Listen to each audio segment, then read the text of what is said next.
একটা সাম্প্রদায়িক একটা মানে একটা টেনশন তৈরি হবার জায়গা তৈরি হয়েছে কিনা?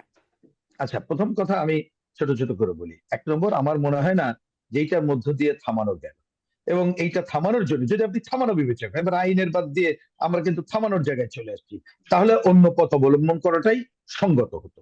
এটা আমার এই ব্যাপারে আমি আর ব্যাখ্যায় গেলাম না। দ্বিতীয়ত কথা, যেই যে একটা নিষিদ্ধ করার কথা বলছেন, দেখুন এইটা আমি নিষিদ্ধর আলোচনার থেকে এই আলোচনাটা আগেই বিবেচনা করা দরকার বলে মনে করি।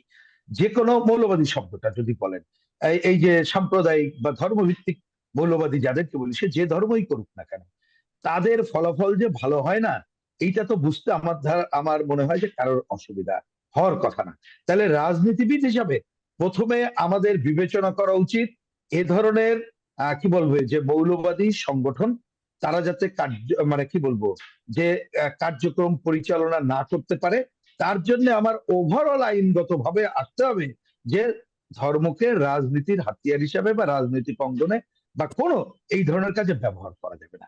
আগে এই ধরনের দৃষ্টিভঙ্গিতে আমরা ঐক্যমত্য হব কিনা, সেইটা যদি ঐক্যমত্য হই, তাহলে আপনি একটা আইনগত বিষয়ের দিকে যেতে পারেন।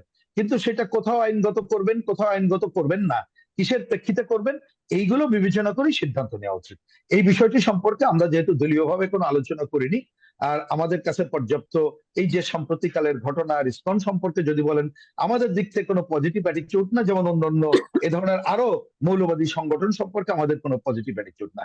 যেমন গত পরশু একটা আলোচনা সভায় আমি বলছিলাম যে দেখুন, এদেরকে যেমন দেখলাম, আমরা তো দেখেছি যে মুক্তিযুদ্ধের সময় ধর্মকে ব্যবহার করে কি কাজটা করা হয়েছে। সুতরাং এ ধরনের সংগঠনগুলোর কাছ থেকে আপনি ভালো কিছু আশা করতে পারবেন না। আপনি সে এই ব্যাপারে ধরনের প্রথম সংগঠন বলতে আর কি রাজনৈতিক, সংগঠনকে মিন করছেন? আমি বলছি এনি এনি এনি যে কোনো ধর্মভিত্তিক যারা রাজনীতিতে ধর্মের ব্যবহার করে, আমি সেটা মিন নাম করছি। সেটা নাম ইসলাম, বলবেন? যেমন ধরুন আমাদের মুক্তিযুদ্ধের সময় জামাত ইসলাম যে ভূমিকাটা পালন করেছে, আরো এ ধরনের ইতিমধ্যে নিষিদ্ধ করা হয়েছে হিজবুত তাহরির বা এরকম অর্গানাইজেশন। তাহলে আপনি একটা করবেন আর একটা করবেন না, আমি তা বলছি না।